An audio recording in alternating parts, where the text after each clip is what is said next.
Olá pessoal, seja bem-vindo a mais uma aula e dessa vez a gente vai falar sobre estrutura de decisão. Estrutura de decisão, ela faz parte do, da rotina de todo mundo. Isso significa o quê?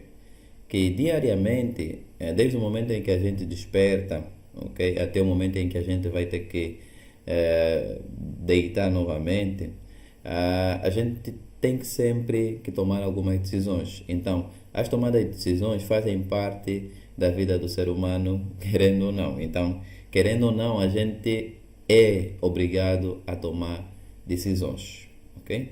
Então, começamos a tomar decisões desde as coisas mais simples, ok? Podemos tomar muitas e muitas decisões desde as coisas mais simples. Então, palavras como se não, fazem parte do vocabulário de todos, ok? Às vezes podemos ter o hábito, por exemplo, de pedir para alguém ir à padaria e dizemos para a pessoa: se você encontrar pão na padaria, por favor, compra 5, ok? Então, se encontrar pão na padaria, ok? E pode às vezes dar o caso que, às vezes a pessoa diz: e se não encontrar? E se não? Então, o se não também faz parte do nosso vocabulário. E usamos essas palavras diariamente, ok? Para diferentes situações. Então, se e se não fazem parte do nosso dia a dia, ok? Além disso, também temos as escolhas múltiplas, ok, pessoal? Então, nessa aula a gente vai falar sobre estrutura de decisão e vou mostrar quão importante é vocês entenderem o que é estrutura de decisão. Por exemplo, quando a gente vai para o multicaixa, a gente normalmente tem tendência de inserir o cartão. E naquela estrutura, naquele código, naquela lógica de programação, existe também a condição se. E a gente já consegue pensar, né? Se o código está certo, tens acesso aos menus. Se não, vai dar código errado e tens um número limitado de tentativas, né? Normalmente quando a gente vai no ATM ou no multicaixa, a gente tem sempre um se não.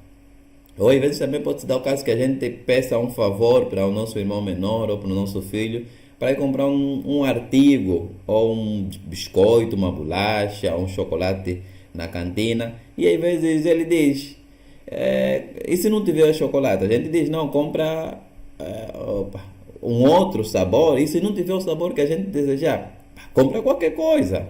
Isso acontece muito. Então, a gente usa muitas coisas no dia a dia, tanto na vida pessoal, pode ser a nível de softwares, em que entram estruturas de decisões. As estruturas de decisões são conhecidas como estruturas condicionais, mas eu gosto e prefiro às vezes chamar de estrutura de decisão porque para mim combina muito bem como estrutura de decisão, por causa do se, se não, escolha. Então, muitas das vezes são situações em que a gente tem que tomar uma decisão. E para que serve a estrutura de decisão?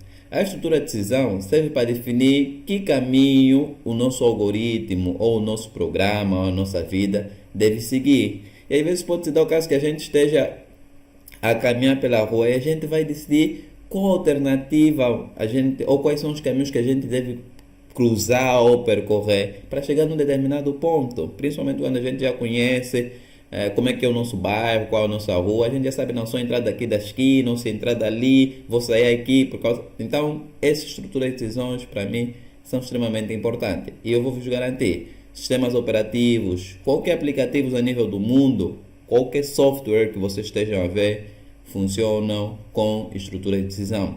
E elas são tão importantes que vai chegar uma altura que vocês vão ver que até podem usar a estrutura de decisões para interação, ok? Para fazer loop. Isso talvez vocês vão aprender mais tarde, ok? Não vou falar agora. Mas eu vou dizer o seguinte: a estrutura de decisão, elas podem ser conhecidas de 4 formas. Tem as estruturas de decisões que são chamadas estruturas de decisões simples, em que se você tem um se, ok? E não tens mais nada. Por exemplo, eu posso dizer: vai à padaria, se tiver pão, compra. Ok? Se não tiver, não vai fazer nada, né? Só te falei isso. Por quê? Porque eu estou a usar uma estrutura de decisão simples, onde só tem um se. E existem as estruturas de decisões compostas, ok? Em que tens um se, caso aquela afirmação não seja verdadeira, e tens um não, ok? Então posso dizer: vai à padaria comprar um pão. Se tiver o pão, compra pão, né? Nesse caso, compra 5. Se não, compra um pastel, um biscoito, alguma coisa. Então, estou a usar uma estrutura de decisão composta, ok, pessoal? Mas vamos ver aqui na prática. Eu tenho aqui o meu algoritmo aberto e vou fazer um exemplo totalmente diferente. Vamos supor que para você entrar numa festa, ok? Normalmente você tem que ter 18 anos, ok? Se não tiveres 18 anos, não entras, ok? Então eu vou dizer o seguinte: quando eu tiver que criar o se, ela deve seguir a seguinte estrutura. Então eu vou fazer a estrutura do se eu vou fazer se, vou vir aqui colocar a expressão, ok? Tenho que pôr aqui uma expressão e depois tenho um então, ok, pessoal?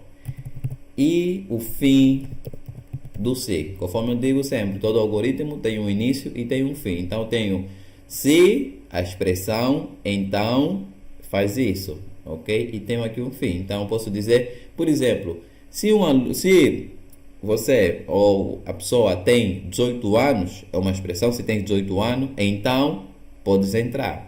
Ok? Estou a usar o quê? Uma estrutura de decisão simples. Então, essa aqui é chamado de estrutura de decisão simples. Ok, pessoal? Então, vou pôr aqui simples. Ok? É uma estrutura simples.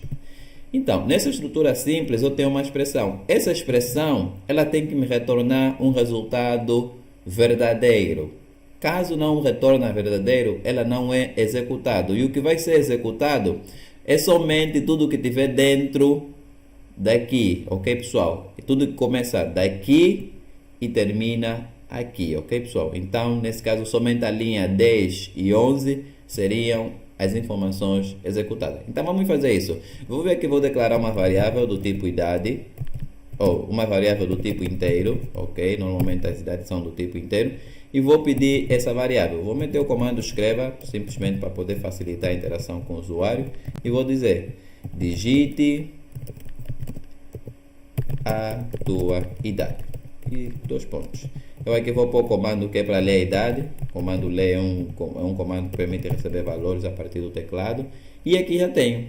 O que eu vou fazer agora? Eu, quando iniciar o programa, ele vai vir aqui, digita a sua idade. E depois vai esperar a idade da pessoa. E aqui na expressão, eu vou fazer, por exemplo, se idade for maior ou igual, ok, a 18. Então, estou a comparar se a pessoa é maior ou igual a 18. Se ele for maior ou igual a 18, eu vou mostrar uma mensagem a dizer: podes entrar. Ok, pessoal? Então, o cara é maior de idade, pode entrar. Então, vamos executar esse código e o programa já que começa. Digite a sua idade.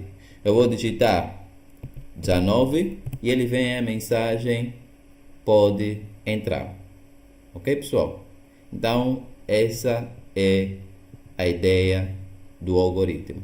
Ok, pessoal? Então, essa ideia aqui é chamada de simples. Por quê? Porque se eu voltar a executar novamente, vou executar e percebam que eu vou inserir uma idade menor. Vou supor que eu tenho 15 anos. Normalmente os adolescentes dos 15 também têm essa de quererem algumas festas que são proibidas, ok? Então vou dar aí e simplesmente não me retorna nenhuma resposta. Não me diz se entra, se não. Por quê? Porque eu estou diante de uma estrutura simples. Ele só tem uma condição e se essa condição for verdadeira, ela é executada. Se não, não é executada. Para isso, eu vou usar a estrutura de decisão composta, ok? A estrutura de decisão composta, ela tem um sinal. Então, eu aqui adiciono um sinal, ok, pessoal? Então, esta aqui é que é a forma de representar uma estrutura de decisão composta. Eu tenho uma condição, se essa condição não for atendida, logo é executado essa opção. Então, essa opção obrigatoriamente será executada quando a de cima não for verdadeira. Então, venho aqui, vou escrever, vou meter uma mensagem e vou dizer: não podes entrar. O cara não pode entrar, né? É menor de idade. Vamos lá tentar executar. E se eu voltar a executar, vou perguntar a idade, vou dizer, não, digita a sua idade, eu vou dizer que tenho 21, podes entrar, ok, vou executar novamente e vou mencionar uma idade diferente. Se eu mencionar uma idade diferente, ok, por exemplo, vou mencionar que eu tenho 15 e ele vem aí que não podes entrar, ok? Por quê? Porque a idade dele é menor. Logo, este código de cima não foi executado porque a condição não é verdadeira e executa a opção de baixo, ok, pessoal? Gostaria de saber se aqui deu para perceber, se temos alguma dúvida, se ficou claro. Ok, acredito que ficou claro. Existem também outras. Às vezes, por exemplo, a gente não tem só duas opções, às vezes a gente tem muitas e muitas opções.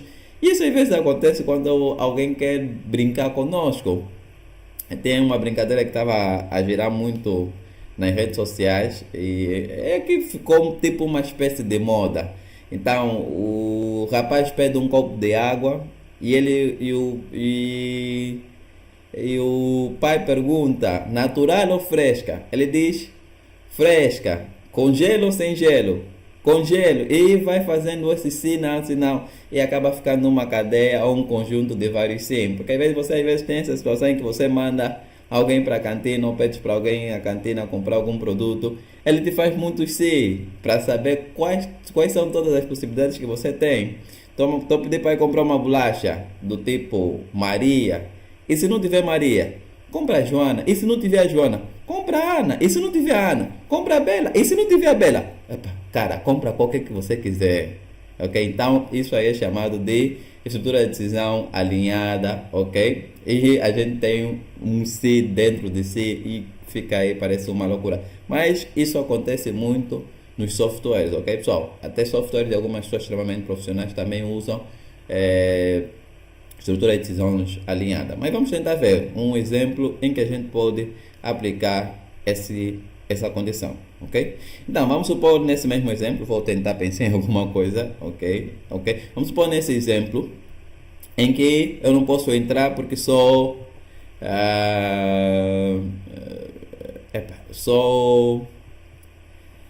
maior de idade, né? Eu sou menor de idade, tá bom? Eu não posso entrar porque sou maior de idade, mas pode dizer, se eu tiver uma idade entre 15 a 17, eu tenho uma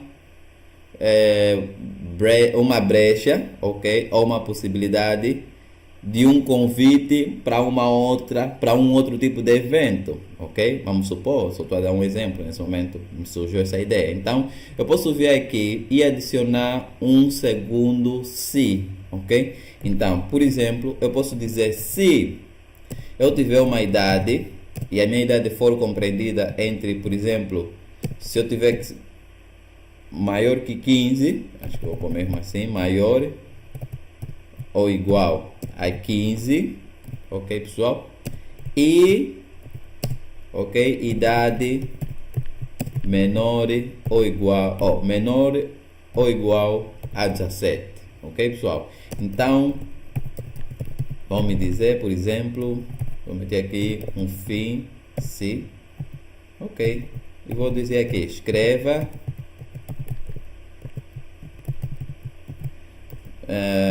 você, por exemplo, não pode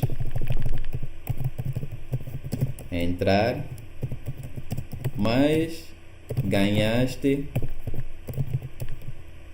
um prêmio, por exemplo, um prêmio por tentares ou alguma coisa. Só um exemplo, ok, pessoal? Então, se não, eu vou meter aqui um sinal, no caso, eu vou meter um outro sinal, porque eu estou a fazer um se alinhado, e vou meter aqui, escreva não pode entrar, ok, pessoal? Então vou meter os dois, na verdade ele não pode entrar mesmo por ser menor, mas como ele tem 15, 17 anos, ele tem aí um prêmio por tentar, ok, pessoal? Então, isso aqui é chamado de estrutura de decisão alinhada. Eu tenho aqui o primeiro, ele começa aqui e termina aqui, ok? E dentro dele eu tenho mais um outro se, que começa aqui e termina aqui, ok, pessoal? Então pode-se dar o caso que aqui dentro eu tenha outras condições. Eu posso dar um exemplo totalmente diferente desse, ok? Vamos supor que você vai para uma festa, você tem um convite, entraste, ok? Se for maior de idade, eu tenho um convite, entrou. Quando está dentro da festa, às vezes também é analisado se, mesmo dentro da festa, ele tem um convite VIP ou não, ou convite normal. Então eu posso ter duas condições. Ou pode se dar o caso se você seja amigo do dono da festa. Também é uma opção válida, ok, pessoal? Vamos tentar executar esse código para ver como é que vai ficar. Eu tenho aqui e ele vai me perguntar, digita a idade. Vou supor que eu tenho 30 anos, ou 39. Vai me dizer, posso entrar. Se eu voltar a executar de novo, ele vai dizer, digita a tua idade. Eu vou dizer que tenho 16. O que é que ele vai dizer? Ah, deu um erro. Ok. Deu um erro. Por quê? Ah, ok, pessoal. Ele deu um erro por quê? Porque ele tem duas expressões e ele tem que tentar saber qual é a resposta que vem para aqui e qual é a resposta que vem para aqui. Então nós temos o operador I no meio e ele vai tentar comparar se essa opção é verdadeira e se essa opção é verdadeira. Por quê? Porque o I é um operador lógico, isso a gente falou na aula passada, e ele precisa comparar as respostas. Eu vou ter que pôr aqui, por exemplo, um parênteses, ok? Vou pôr aqui parênteses também, e vou fazer a mesma coisa aqui. Vou pôr parênteses aqui, ok? E aqui vou também pôr parênteses. Então ele vai analisar a resposta que vai sair daqui, se é verdadeira, e vai analisar também se a resposta que vai sair daqui é verdadeira. Se as duas respostas forem verdadeiras, ele vai mostrar a mensagem. Agora, se apenas uma for verdadeira, ele não vai poder mostrar e vai pular para a segunda opção. Vamos tentar ver como isso vai voltar a funcionar, ok? E vamos lá, eu vou meter 16. O que ele me diz? Não podes entrar, mas ganhaste um prêmio, ok? Por quê? Porque eu inseri 16. O que acontece? 16 é maior que 15? Sim, 16 é maior que 15. Então é verdade. 16 é menor que 17? Sim, 16 é menor que 17. Então é verdade. E ele mostra a mensagem que está aqui embaixo. Então vamos tentar agora executar com com um número menor, né? Nesse caso vamos pôr o 14. 14. E quando eu pôr um 14, não podes entrar, ok? Por quê? Porque ele chega aqui. 14 é maior ou igual a 15? Não, 14 não é maior ou igual a 15. Por quê? 14 é menor, então é fácil. 14 é menor que 17? Sim, mas aqui é falso, né? Então, falso com verdade dá falso. E logo ele mostra esta opção que está aqui embaixo. Ok, pessoal? Então, esses são os conceitos básicos de estrutura de decisão. Então, tem estruturas simples, compostas e as alinhadas, que na verdade também acabam sendo compostas com diversos si dentro dela, ok, pessoal? Então, vamos tentar ver alguns exercícios em que a gente pode aplicar essa estrutura, ok, pessoal? Eu já enviei uma lista de exercícios com o pessoal, vamos tentar verificar alguns deles para ver se a gente consegue resolver. Vamos tentar aqui ver a lista, eu tenho aqui, e vamos escolher um exercício muito conhecido. Vamos escolher o exercício número 8, que é um dos exercícios mais conhecidos e muita gente sabe.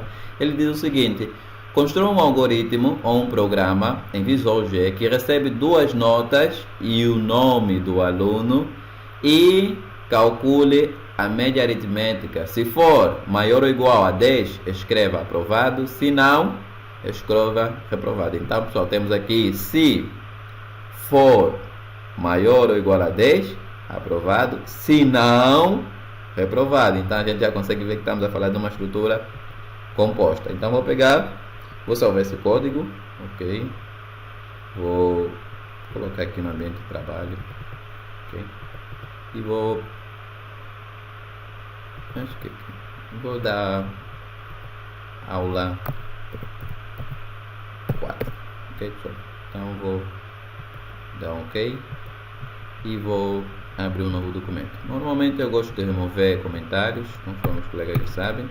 Vou remover tudo, ok? E vamos lá no nosso programa. O programa diz, vamos ver de novo, ele diz: construa um programa em Visual G que recebe duas notas, o nome do aluno e a média. Então a gente precisa guardar o nome, 2 notas e média. Então vou escrever nota 1, nota 2, e vou dizer que a nota 1 e a nota 2 são do tipo real. E vou ver aqui média. A média também vai ser do tipo real. Por quê? Porque o aluno pode ter 10,5, o aluno pode ter 12,75. Eu não sei se esse 75 vem da onde. Normalmente quando os professores corrigem a prova, eu fico às vezes com essa dúvida. O que mais pode acontecer? E vamos meter aqui o nome do aluno. Então o nome é do tipo caractere, ok pessoal? Então definir as minhas variáveis, vou dizer o nome do meu programa vai ser pode ser pauta ou média final. Vou meter média final escolar, ok? E aqui vou iniciar o meu programa. O que eu vou fazer primeiro? Vamos sempre usar o nosso comando leia, que é o comando, ou o nosso comando escreva, para facilitar o usuário de interagir com o nosso programa. Então vou meter aqui escreva e vou lhe dizer digite a primeira, ok? Primeira nota, por exemplo. Digita a primeira nota. E eu vou para aqui o comando leia e vou dizer nota 1. Vou fazer a mesma coisa, escreva, vou abrir parênteses e vou dizer digite a segunda nota e vou dizer leia, abrir parênteses e vou dizer nota 2. O que eu vou fazer agora? A média vai receber, por exemplo, para calcular a média, eu tenho que fazer a soma das duas notas e dividindo por 2. Então tenho duas notas, vou somar as duas notas e vou dividir por 2, porque são duas notas. Se eu tivesse 4 notas, ia somar as 4 notas e dividia por 4. Então vou fazer nota mais nota, nesse caso nota 1 mais nota 2 dividindo por 2. Eu sei que desse jeito aqui não está correto. Por quê? Porque existem precedências de sinal. O divisão tem uma maior prioridade. Então se eu executar desse jeito, o que vai acontecer é que ele vai pegar, vai somar, ou vai primeiro realizar a nota 2 dividindo por 2, depois é que vai somar. Então o que eu tenho que fazer é o seguinte: eu tenho que pôr dentro de parênteses para ele entender que tem que primeiro realizar o que está dentro de parênteses, ok? Então vai fazer a primeira soma e depois vai dividir. E aqui eu vou fazer se a média, ok, for maior ou igual a 10, então vou abrir parênteses, vou mudar de linha e vou dizer escreva, e esqueci até um ponto importante, ok? Vou dizer, faltou perguntar o nome do aluno, não perguntamos, então vou meter aqui o nome do cara, vou dizer escreva, ok? E vou dizer digite o seu nome, 2 pontos, e vou vir aqui, vou leia e vou ler o nome do cara. Então aqui vai ler o nome, depois de ler o nome vai pedir a primeira nota e vai ler a segunda nota. Quando ele pedir, vai fazer o cálculo. Eu vou dizer vou abrir parênteses, A, porque às vezes pode não ser um rapaz, ok? A, e vou meter aqui o nome e vou dizer que ele aprovou, ok? Eu vou dizer está aprovado. Vou meter assim, ponto grande, com média, ok? Se quisermos ver a média, mas vamos deixar com a média. Vamos tentar, ok? Meu computador não tem, ok? Vou ter que puxar aqui um pouquinho, com a média, e aí vem a média, ok pessoal? Então seria mais ou menos isso. Se não, venham para aqui e vou dizer se não, e vou repetir a mesma coisa, ok pessoal? Então posso pegar, vou copiar, tenho aqui esse comando, permite copiar, ok, botão copiar, vou clicar aqui e vou usar este que permite colar, ok? Ctrl V, Ctrl C, e vou pôr aqui um fim sim. Então tudo tem um início e tem um fim, e aqui posso simplesmente meter reprovado, ok pessoal? Ok, então esse é o nosso algoritmo. Vou executar para verificar se está a funcionar. Venham aí, digita o nome. Vou digitar o nome, por exemplo, Kitumba. Ok, vou digitar minha primeira nota, tive 10 e a segunda tive 14. Ele vem, o Kitumba está aprovado com a média 12. Ok pessoal? Se não, vamos tentar de novo. Vou executar novamente. Vou meter ok, linda, vou dar um enter e vou dizer que a média é 8, ok, a primeira nota é 8 e a segunda é 6, e ele vem aqui, a linda está reprovado com uma média de 7, ok pessoal? Então, que aqui o programa está a funcionar. Podemos tentar executar novamente, ok, dessa vez vou supor que eu tenho o André, ok, e vou dizer que o André teve, por exemplo, 17,5 ou 16, e a segunda ele teve um 11,75, não sei se é 75 vem não, e temos aí a média, ok pessoal? Podemos desejar que venha apenas 2 dígitos, se a gente quisesse, mas a princípio não vou falar disso, talvez vamos ver isso numa outra aula, ok pessoal? Então, nesse caso a gente conseguiu cumprir com o algoritmo, que era construir um programa em Visual G que recebe 2 notas, o nome do aluno, e calcula a média. Se for maior ou igual a 10, aprovado, se não, reprovado, ok pessoal? Então, o programa cumpre esse papel. Vamos tentar ver um outro exercício, ok? Nesse caso, o exercício número 9. Faça um programa que receba um número e diga se este número está no intervalo de 1 a 100. Ok? Esse programa é simples. Vamos tentar, vou guardar. Ok? Vou tentar primeiro guardar isso. E vamos... Ok, vou guardar aqui e vou dizer que este aqui é o exercício número 8. Ok? Exercício 8. E vou salvar. Vou abrir um outro programa, ok? Vou remover os comentários, vou remover o comentário e vamos tentar analisar esse algoritmo. O algoritmo pede para criar um programa e analisa, recebe um número e verifica se esse número está no intervalo de 1 a 100. Mas antes de falar de números no intervalo de 1 a 100, vamos falar de números no intervalo de 1 a 5. Como é que eu sei que o meu número está no intervalo de 1 a 5? Então, por exemplo, eu tenho 1, 2, 3, 4, 5. Então, se a pessoa inserir um número, por exemplo, vamos supor número, e esse número que a pessoa inseriu, vamos supor que seja 4. Então, o que eu tenho que fazer? Eu tenho que analisar se o 4 é maior que o início aqui, nesse caso que o 1, então o meu 4 tem que ser maior ou igual, por exemplo, a 1, e o meu 4 tem que ser menor ou igual a 5. Então, se ele tiver a cumprir essas condições, quer dizer que o número está no intervalo. Por quê?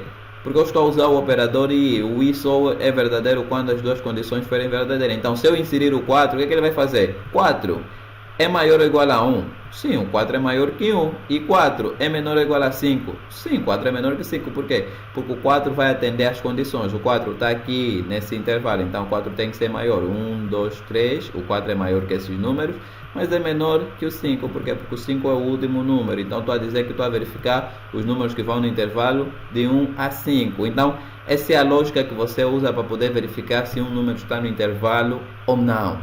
Ok, pessoal? E isso é muito simples. Então, seguindo essa lógica, a gente pode aplicar nos 200, nos 1000, 4000, qualquer número a gente pode aplicar, e a lógica é essa. E por incrível que pareça, essa lógica é aplicada até nos exercícios ou até nos softwares mais desenvolvidos.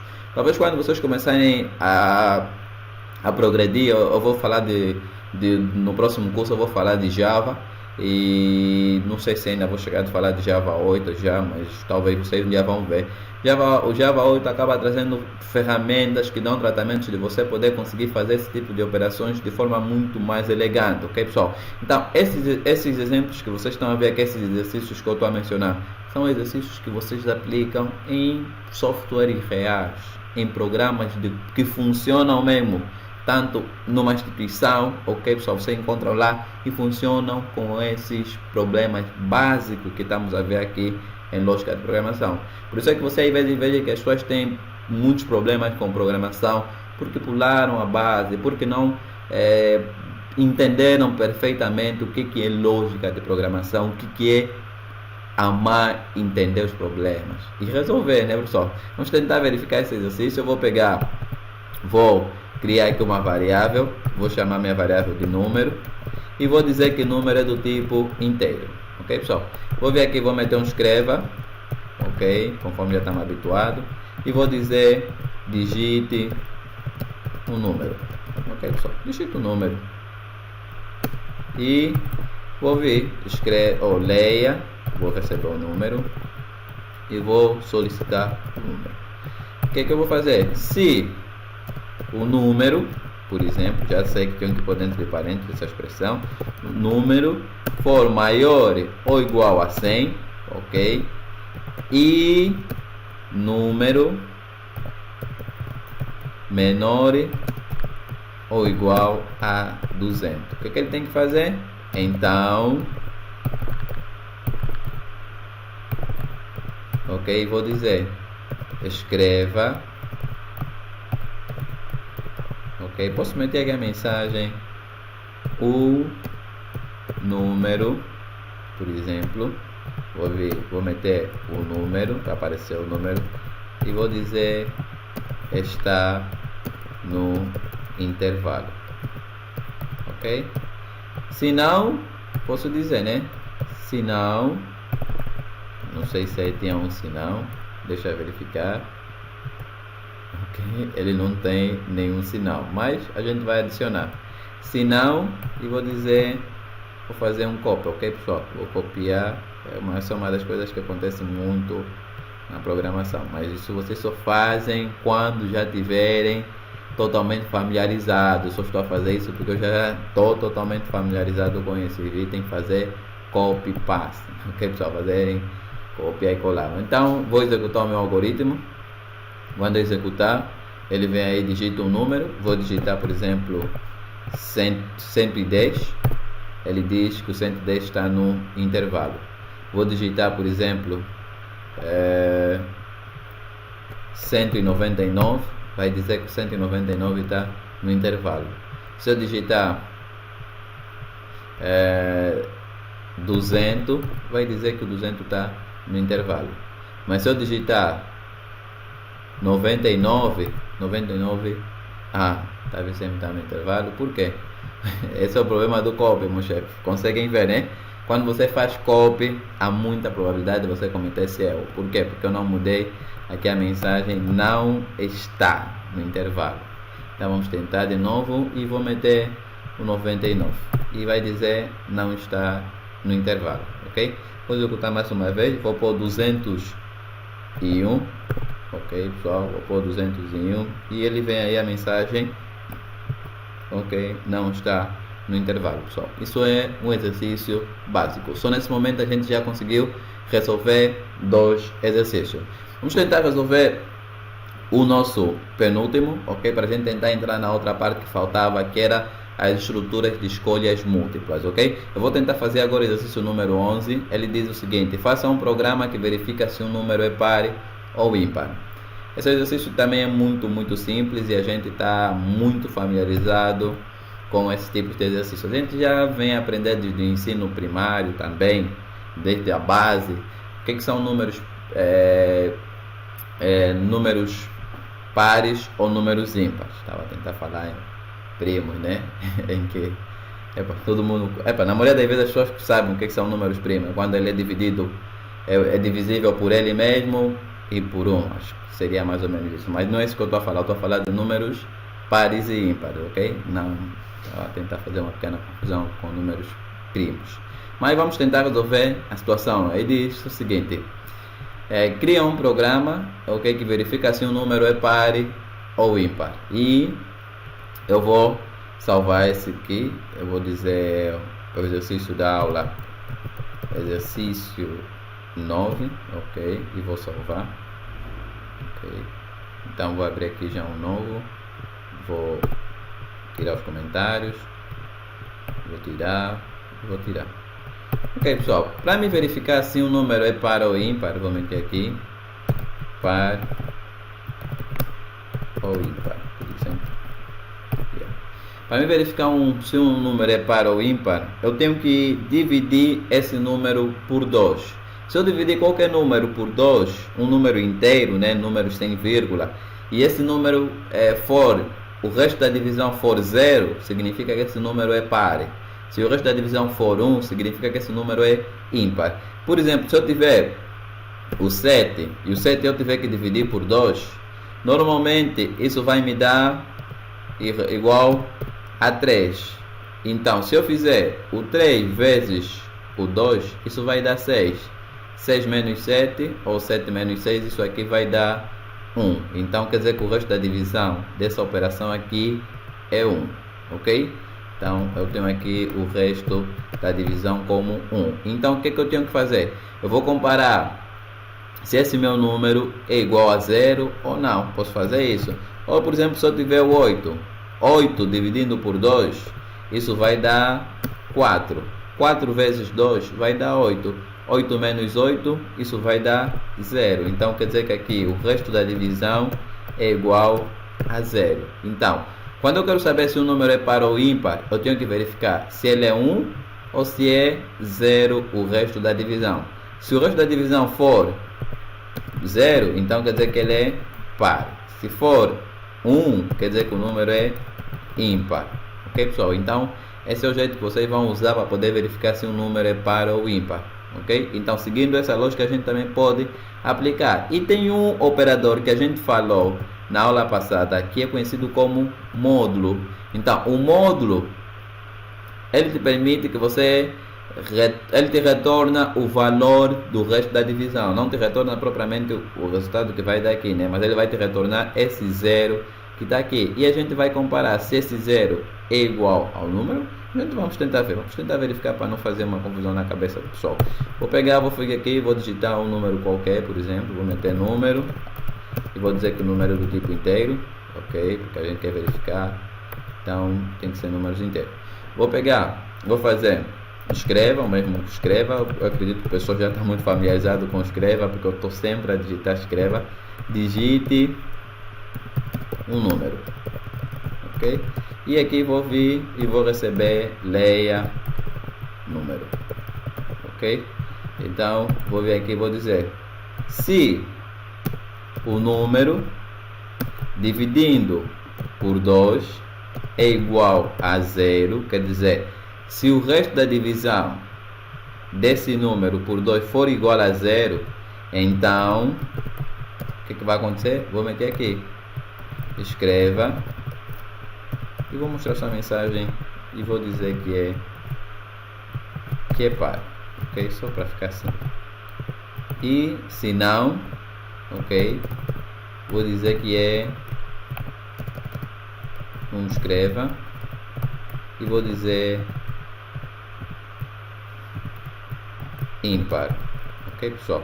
Então, desse jeito aqui. E tenho o fim se.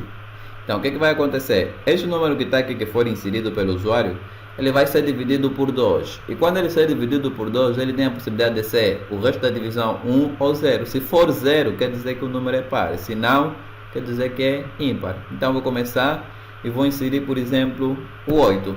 Eu sei que o 8 dividido por 2 vai dar 4. 4 vezes 2 são 8. 8 com 8 são 0. Então, vou ver aqui, ele me deu um erro. Por quê? Ok. Por causa da minha expressão, né? Então vamos lá, ele espera que essa expressão esteja dentro de parênteses. Vou tentar verificar o número dividindo por 2. Vou meter dentro de parênteses para verificar e vamos tentar executar de novo. Ok? Vou pedir o número, vou pôr 8 e ainda assim me dá de novo um erro. O que ele diz? Encontrou um problema no meu algoritmo. Ok. Esperava encontrar um então. Ok. Vamos tentar verificar. O que eu tenho? Se o número dividido por 2, ok, for igual a 0, essa é a expressão, então, não sei, não estou a verificar onde é que está o erro. Acho que está correto. Vamos tentar de novo. Ok, vou meter o 8 e ele ainda assim dá um erro. Ok. O algoritmo encontrou o erro na linha 11.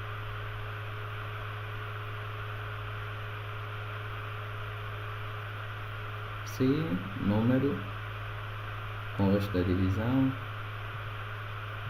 Sério? Assim não vejo o erro. Eu tenho um erro, não consigo ver. Talvez tenha um erro e eu não consiga ver. O programa está sempre certo, eu estou errado. Deixa eu tentar de novo, eu não consigo ver o erro. Ok. Ele ainda assim me dá um erro. Ok. Onde é que está o erro? Qual é o erro então? Deixa eu verificar qual é o erro.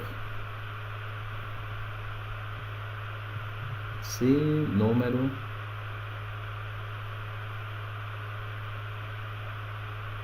então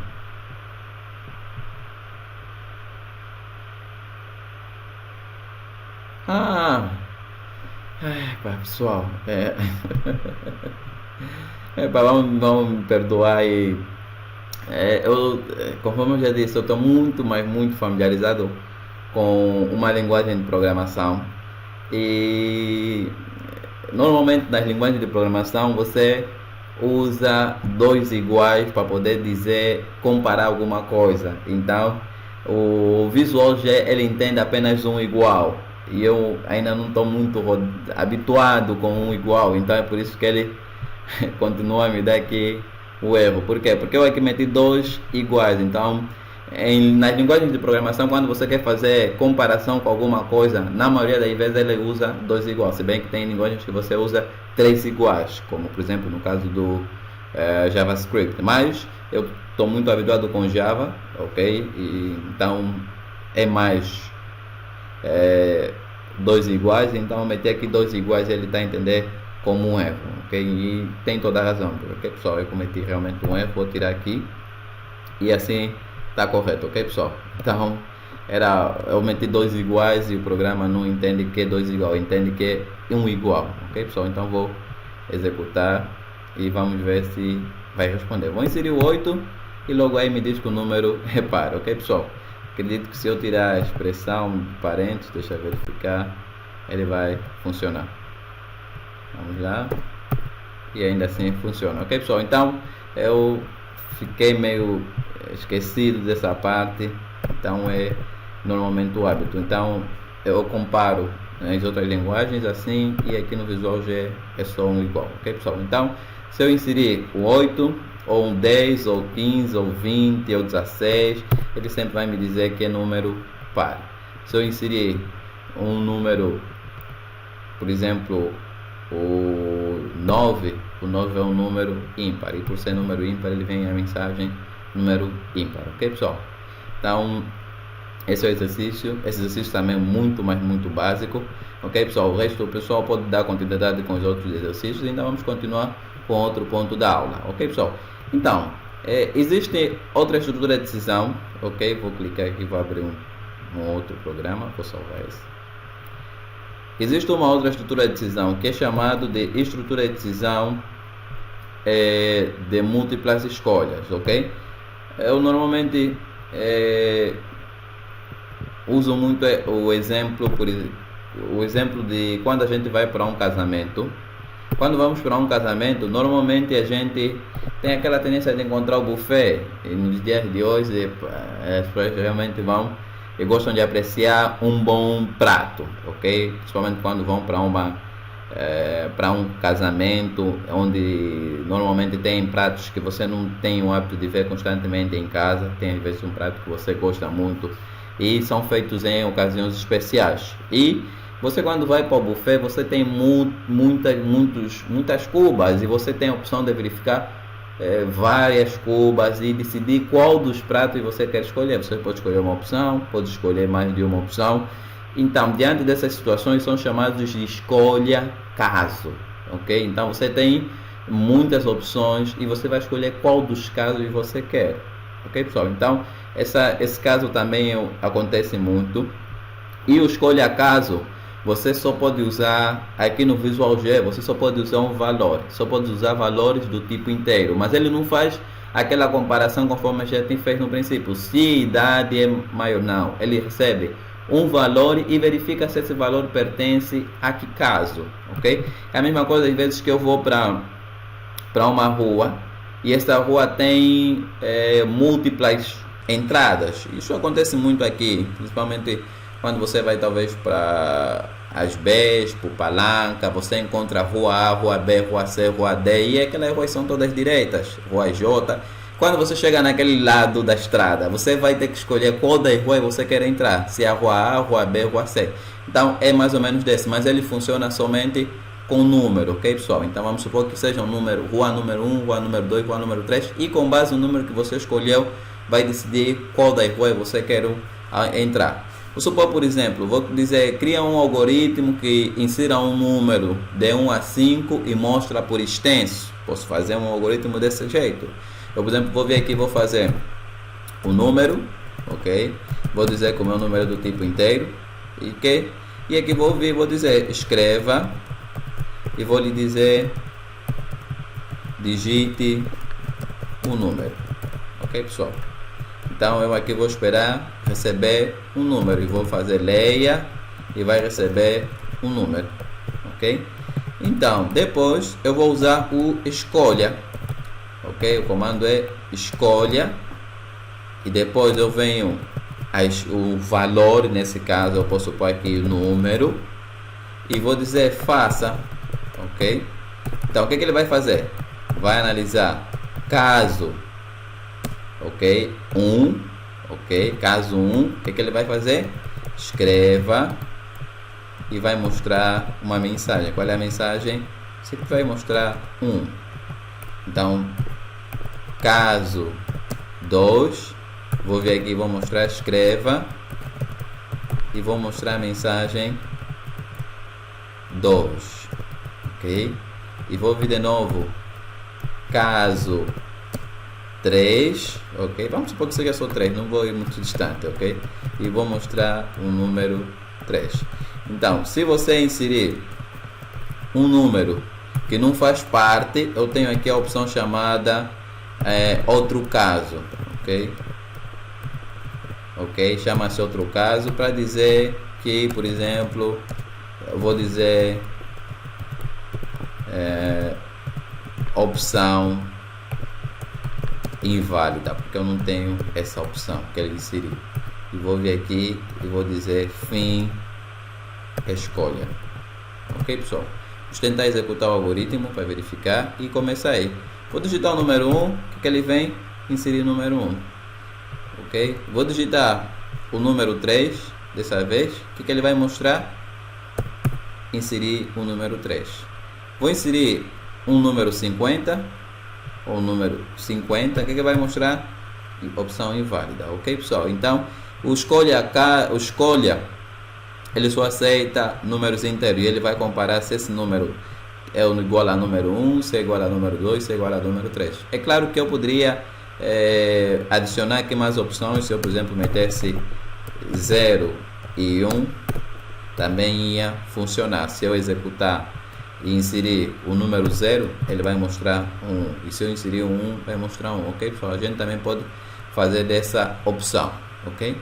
Então, esse exercício também faz parte da lista, ok? Isso é um escolha caso, e esse escolha caso é bem, mas bem divertido, meus colegas. Eu vou vos dizer isso, ok?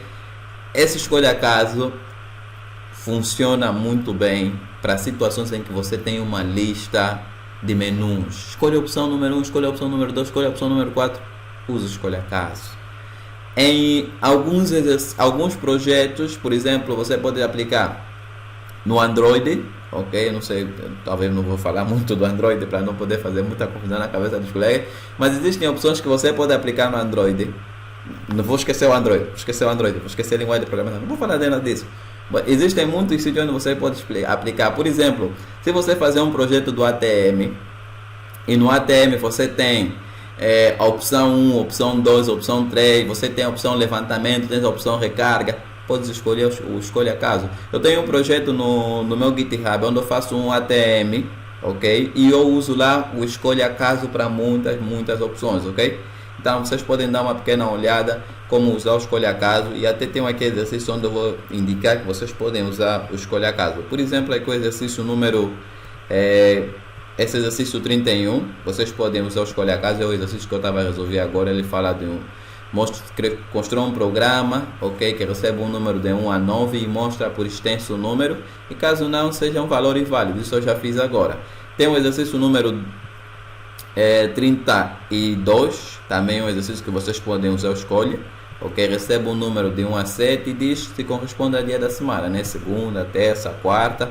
Vocês podem também fazer o 30 usando escolha, recebe 2 números e escolhe um operador. Pode meter operador 1 mais operador 2, subtração, operador 3, e com base no operador ele realiza uma operação, ok pessoal? Então aqui tem exercícios que vocês podem verificar e fazer esses exercícios aplicando estrutura de decisão, ok pessoal? Para mim é extremamente importante que vocês entendam e façam esses exercícios, ok? Esse exercício, ok? Pratiquem muito sobre estrutura de decisão, tentem entender, ok? Na próxima aula a gente vai falar um pouco sobre estrutura de repetição e vamos também tentar entender por quê. Porque os 20 exercícios que eu vou fazer são exercícios que vou tirar da plataforma Ranking Ranker. A plataforma é uma plataforma usada para recrutamento das grandes empresas como Facebook, Google, Microsoft. As grandes empresas usam essa plataforma. Eu vou tirar os 20 exercícios dessa plataforma, e os 20 exercícios que eu vou tirar são exercícios bem simples. Não vou dizer que são difíceis, mas eles precisam de estrutura de decisão. É importante que você entenda a estrutura de decisão para a gente conseguir resolver exercícios. Eu quero fazer 20 exercícios tirando dessa plataforma. Eu já tenho vários exercícios resolvidos nessa plataforma. Eu vou indicar como vocês usarem a plataforma, como vocês podem se beneficiar. Uma plataforma bem interessante que desperta o nosso raciocínio. Eu quero que a gente tenha uma forma de encarar a programação de um jeito mais fácil possível, ok? É claro que a gente vai encontrar dificuldades, mas dificuldades fazem parte da nossa vida. Nós já temos muitas dificuldades desde o momento que a gente nasceu, ok pessoal? Até agora ainda continuamos a ter dificuldades, ok pessoal? Então, era essa ideia que eu tinha para partilhar com o pessoal. Se surgiu alguma dúvida, se alguma coisa ficou pendente, eu gostaria que o pessoal deixasse aí no comentário, que eu vou tentar responder o mais breve possível, ok pessoal? Então, a ideia era essa, ok? Falar um pouco sobre estrutura de repetição, que já é um tema muito conhecido por todos. Não cheguei a falar nada que seja fora daquilo que os colegas já não conhecem, e simplesmente ficar aqui. Estrutura de decisões são usadas para definir que percurso ou que caminho, normalmente falam fluxo, né? Mas eu gosto de dizer que caminho o nosso programa deve seguir, ok? E vimos que tem as simples, temos as compostas, temos as alinhadas e temos as de múltiplas escolhas, ok pessoal? Então, tens que saber analisar em que momento você vai escolher uma das estruturas de decisões mencionadas aqui. Nem todas se enquadram para todas as situações. Por exemplo, essa não se enquadra para todas as situações, mas as outras podem se enquadrar. Vai depender de tudo como você vai saber usar, ok pessoal? Era isso que eu tinha a partilhar com o pessoal. Espero que a mensagem principal foi transmitida, ok? E gostaria que o pessoal praticasse ainda mais, ok pessoal? Vamos tentar terminar esses exercícios. O pessoal já deu conta que eu já fiz um bom número de exercícios daqui, então estou sempre a fazer exercícios para poder mostrar que os exercícios na verdade são fáceis, simples, e que vocês já usam esses exercícios no vosso software, no vosso telefone, nos vossos dispositivos, no computador. Esses softwares já funcionam lá, ok pessoal? Então é só praticar, ok pessoal? Era isso que eu tinha a compartilhar, e boa continuação, até a próxima aula, ok pessoal? Até já.